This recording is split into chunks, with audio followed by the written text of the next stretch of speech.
High, আমি শুভদীপ সিনহা। আমি তোমাদের স্বাগত জানাচ্ছি আমার এই ইউটিউব চ্যানেল অল অ্যাবাউট জিওগ্রাফিতে। আজ আমি ক্লাস 11-এর যে সেকেন্ড চ্যাপ্টার, যেটির নাম হচ্ছে প্রাকৃতিক ভূগোলের নীতিসমূহ, তারই একটি টপিক পৃথিবীর উৎপত্তি নিয়ে আলোচনা করব। পৃথিবীর উৎপত্তি সম্পর্কে কান্টের যে গ্যাসীয় মতবাদ, সেটি আগে আমি একটি ভিডিওতে আলোচনা করেছিলাম। আজকে এই ভিডিওতে পৃথিবীর উৎপত্তি সম্পর্কে লাপ্লাসের যে মতবাদ, সেটি নিয়ে আলোচনা করব। লাপ্লাস তার এই মতবাদকে 1796 সালে তার যে বই exposition of the world system, তাতে লিপিবদ্ধ করেছিলেন। লাপ্লাসের এই মতবাদটির নাম কি ছিল? নীহারিকা মতবাদ, যাকে ইংরেজিতে বলে নেবুলার হাইপোথিসিস। লাপ্লাসের এই মতবাদটি কান্টের মতবাদের সঙ্গে অনেকটা মিলে যায়। তবে লাপ্লাস কি করেছিলেন? লাপ্লাস কান্টের মতবাদের যে ত্রুটিপূর্ণ দিকগুলো, সেগুলোকে কিন্তু সরিয়ে তার এই মতবাদকে প্রতিষ্ঠিত করেছিলেন। এবার আমাদের জেনে নিতে হবে যে কান্টের গ্যাসীয় মতবাদের ত্রুটিপূর্ণ দিকগুলো কোনগুলি ছিল।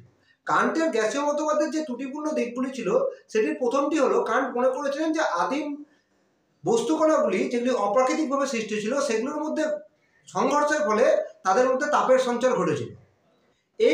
এই যে বক্তব্যটি, সেটি কিন্তু বাস্তবসম্মত ছিল না এবং সমালোচনার সম্মুখীন হয়েছিল। দ্বিতীয় যে ত্রুটিপূর্ণ দিকটি ছিল, সেটি কি? কান্ট মনে করেছিলেন এই আদিম অতিপ্রাকৃতিক বস্তুকণাগুলির মধ্যে সংঘর্ষের ফলে তাদের মধ্যে একটি গতির সঞ্চার ঘটেছিল এবং এই উদ্দেশ্যহীন গতি বা র্যান্ডাম মোশন নেবুলা বা গ্যাসীয় পিণ্ডটির মধ্যে ঘূর্ণনের সৃষ্টি করেছিল, যেটিও কিন্তু বাস্তবসম্মত ছিল না। তৃতীয় সমালোচনার দিকটি ছিল, কান্ট মনে করেছিলেন যে নেবুলার আকৃতি যত বৃদ্ধি পেয়েছে, তার ঘূর্ণন বেগও কিন্তু তত বৃদ্ধি পেয়েছে। এটিও কিন্তু সমালোচনার সম্মুখীন হয়েছিল এবং এটিও বাস্তবসম্মত ছিল না। এই সমস্ত ত্রুটিগুলিকে দূর করতে এবং নিজের মতবাদকে প্রতিষ্ঠিত করতে লাপ্লাস কিছু অনুমানের আশ্রয় নিয়েছিলেন। এই অনুমানগুলো কিন্তু আমাদের এবার জেনে নিতে হবে। এই অনুমানগুলো কি? লাপ্লাস অনুমান করেছিলেন যে উত্তপ্ত ও গ্যাসীয় নেবুলার উপস্থিতি। লাপ্লাস মনে করেছিলেন আজ যেখানে মহাকাশ বা সৌরজগতের অবস্থান করছে, সেখানে আগে থেকে একটি উত্তপ্ত ও গ্যাসীয় নেবুলার উপস্থিতি ছিল। এইভাবে তিনি নেবুলাটি কিভাবে উত্তপ্ত হলো, তার সেই সমস্যার সমাধান করেছিলেন বা সেই বিতর্কের অবসান ঘটাতে চেয়েছিলেন। এরপর তিনি যে অনুমানটি করেছিলেন, সেটি হচ্ছে ওই উত্তপ্ত গ্যাসীয় নেবুলাটি শুধু অবস্থান করছিল তাই না, সেটি আগে থেকে ঘূর্ণায়মানও ছিল। তৃতীয় যে অনুমান তিনি করেছিলেন, সেটা হচ্ছে নেবুলার ধারাবাহিক তাপ বিকিরণ। লাপ্লাস মনে করেছিলেন যে নেবুলাটি আগে থেকে অবস্থিত ছিল, সেটি সময়ের সাথে সাথে ঘূর্ণনের জন্য বিকিরণ পদ্ধতিতে বাইরে থেকে তাপ বিকিরণ করে শীতল হতে থাকে এবং শীতল হওয়ার সাথে সাথে সেটা সংকুচিতও হতে থাকে।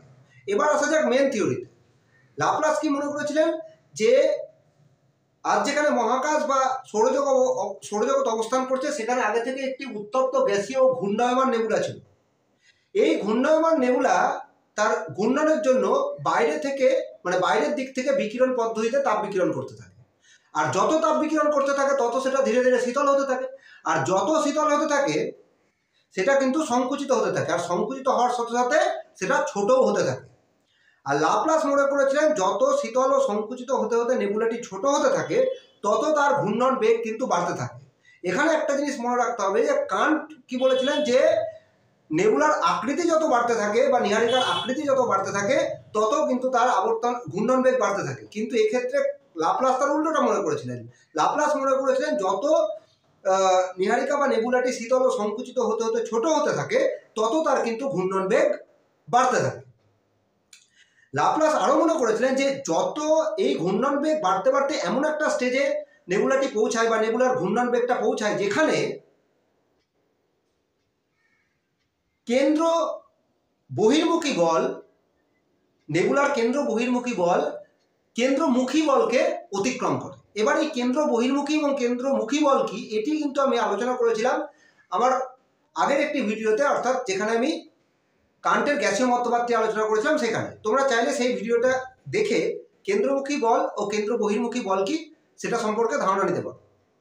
এবার আসা যাক এই থিওরির কথায়, যে লাপ্লাস কি মনে করেছিলেন? লাপ্লাস মনে করেছিলেন যে ঘূর্ণন বেগ এমন এক জায়গায় পৌঁছায় নেবুলাটির, যে সেখানে কেন্দ্র বহির্মুখী বল কেন্দ্রমুখী বলকে অতিক্রম করে। এই অবস্থা যখন পৌঁছায়, তখন নেবুলার নিরক্ষীয় তল বরাবর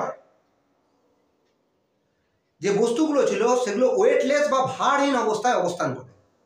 আর এই সময় আরও একটা ঘটনা ঘটে। আমি যে একটু আগে বলেছিলাম যে নেবুলাটি বাইরে থেকে বিকিরণ পদ্ধতিতে তাপ বিকিরিত করে শীতল হতে থাকে এবং ধীরে ধীরে কি হতে থাকে, শীতল হওয়ার সাথে সাথে ঘনীভূত হতে থাকে। এবং সংকুচিত হয়ে থাকে।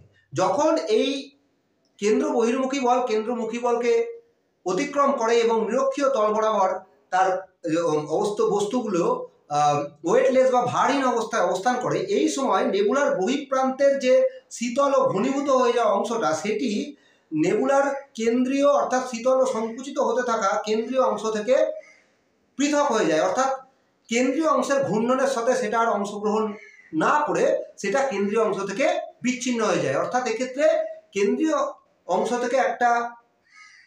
অংশ থেকে বহিঃপ্রান্তটা রিংয়ের আকারে ছেড়ে যায়। তোমরা পাশের ছবিটি দেখলেই ব্যাপারটি বুঝতে পারবে। এই ছেড়ে যাওয়ার পর এই যে রিংয়ের মতো প্রান্তীয় অংশটা ছেড়ে গেল, যেটি কিনা শীতল ও ঘনীভূত ছিল, সেটি কিন্তু মাধ্যাকর্ষণ শক্তি টানে এই কেন্দ্রীয় নেবুলার চারিদিকেই আবর্তন করতে থাকে, কেন্দ্রীয় নেবুলার সাথে আবর্তন করতে থাকে। এক্ষেত্রে আর একটা জিনিস তোমাদের মনে রাখা দরকার, কান্ট বলেছিল এরকম 9টি রিং ছেড়ে গেছিল, কিন্তু লাপ্লাস কি বললো, না, একটি রিংই ছেড়ে গেছিল। লাপ্লাস মনে করেছিলেন এই একটি রিং বিভক্ত হয়ে পরবর্তীকালে 9টি রিংয়ের সৃষ্টি হয়েছিল।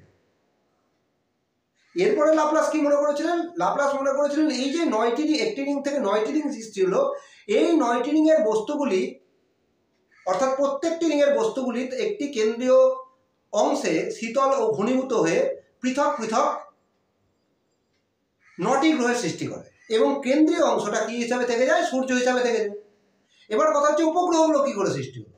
লাপ্লাস মনে করেছিলেন যে এই গ্রহগুলো সৃষ্টি হওয়ার সময় কিছু কিছু গ্রহের ক্ষেত্রে বস্তুগুলি ঘনীভূত হওয়ার সময় বা কেন্দ্রীভূত হওয়ার সময় তাদের প্রান্ত থেকেও সিমিলারলি এরকম প্রান্তীয় রিং ছেড়ে যায় এবং সেই প্রান্তীয় রিংগুলো ঘনীভূত কেন্দ্রীভূত হয়ে উপগ্রহের সৃষ্টি করে। এইভাবে কি হয়, লাপ্লাসের মতে কেন্দ্রীয় অংশটা সূর্যের উপর অবস্থান করে, বাকি অংশগুলো থেকে গ্রহ উপগ্রহের সৃষ্টি হয়। এইবার আসা যাক যে এই মতবাদের গুরুত্ব ও সমালোচনার দিকগুলো বা গুণ ও দোষের দিকগুলো। প্রথমে আসা যাক গুরুত্বের দিকগুলো। গুরুত্ব কি, এই মতবাদের প্রধান গুরুত্ব হচ্ছে এই মতবাদটি গ্রহ উপগ্রহগুলির একই তলে যে অবস্থান সেই বিষয়ের উপর আলোকপাত করেছিল। দ্বিতীয় গুরুত্ব কি, দ্বিতীয়ের গুরুত্ব হচ্ছে এই মতবাদটি নেবুলা বা নীহারিকার গ্যাসীয় অবস্থা থেকে তরল ও কঠিন অবস্থার মধ্যে দিয়ে গ্রহ উপগ্রহের যে বিবর্তন ঘটেছিল সেই বিবর্তনের উপর কিন্তু নজর দিয়েছিল বা আলোকপাত করেছিল। এইবার আসা যাক এই মতবাদের সমালোচনার দিকগুলো। সমালোচনাগুলো কি কি ছিল। প্রথমেই যে সমালোচনা সেটা আমরা অনুমান থেকে পেয়ে যেতে পারি। লাপ্লাস বলেছিলেন যে মহাকাশে প্রথম থেকে একটি উত্তপ্ত গ্যাসীয় ও ঘূর্ণায়মান নেবুলার উপস্থিতি ছিল। এই নেবুলার কি করে উৎপত্তি হলো, বা এই নেবুলা কোথা থেকে উত্তাপ পেল, বা নেবুলাটি কিভাবে ঘূর্ণন বেগ পেল বা ঘূর্ণন গতিটা পেল, তার কোনো ধরনের বিশ্লেষণ কিন্তু লাপ্লাস তার এই মতবাদে অর্থাৎ নীহারিকা মতবাদে করে যায়। দ্বিতীয় সমালোচনা কি, এই যে প্রান্তীয় রিং ছেড়ে যাওয়ার ঘটনাটাই বললাম, কেন নেবুলার প্রান্তীয় অংশ ঘনীভূত হয়ে প্রান্তীয় অংশ ঘনীভূত হয়ে ছেড়ে যাওয়ার পর সেই ছেড়ে যাওয়া অংশ থেকে কেন 9টি গ্রহেরই সৃষ্টি হলো, বা 9টি রিং থেকে 9টি গ্রহেরই কেন সৃষ্টি হলো, আর বেশি বা কম কেন গ্রহের সৃষ্টি হয়নি, সেইটির কোনো ব্যাখ্যা কিন্তু তার এই মতবাদে পাওয়া যায়। আরেকটি সমালোচনা কি, আরেকটি সমালোচনা হচ্ছে জেসি ম্যাক্সওয়েলস নামে একজন বিজ্ঞানী, তিনি বলেছিলেন যে এই পৃথক হয়ে যাওয়া রিংয়ের মধ্যে অবস্থিত যে বস্তুগুলো তাদের মধ্যে মাধ্যাকর্ষণ শক্তির পরিমাণ এত ছিল না যে তারা একটি কেন্দ্রীয় অংশে সংঘবদ্ধ হয়ে বা কেন্দ্রীভূত হয়ে গ্রহের সৃষ্টি করে দেবে। আরও একটা গুরুত্বপূর্ণ সমালোচনা কি, আরও একটা গুরুত্বপূর্ণ সমালোচনা হচ্ছে লাপ্লাসের মতে এই যে সৌরজগৎ সৃষ্টি হলো তার কৌণিক ভরবেগের বেশিরভাগ অংশ সূর্যের আছে আর কম অংশ গ্রহ উপগ্রহগুলির আছে। কিন্তু বাস্তবের উল্টো দেখা যায়। বাস্তবে দেখা যায় যে গ্রহ উপগ্রহগুলির মধ্যে কৌণিক ভরবেগের পরিমাণ 98%-এরও বেশি এবং সূর্যের মধ্যে কৌণিক ভরবেগের পরিমাণ 2%-এরও কম। তাহলে এই ছিল লাপ্লাসের নীহারিকা মতবাদ বা নেবুলার হাইপোথিসিস এবং তার গুরুত্ব সমালোচনার দিকগুলি। যদি এই ভিডিও সম্পর্কে বা এই টপিক সম্পর্কে তোমাদের কোনো প্রশ্ন থাকে তাহলে কমেন্ট বক্সে করতে পারো, এবং ভিডিওটি যদি ভালো লেগে থাকে তাহলে অবশ্যই চ্যানেলটিকে সাবস্ক্রাইব করে একটি লাইক ও কমেন্ট করে দেবে। ধন্যবাদ।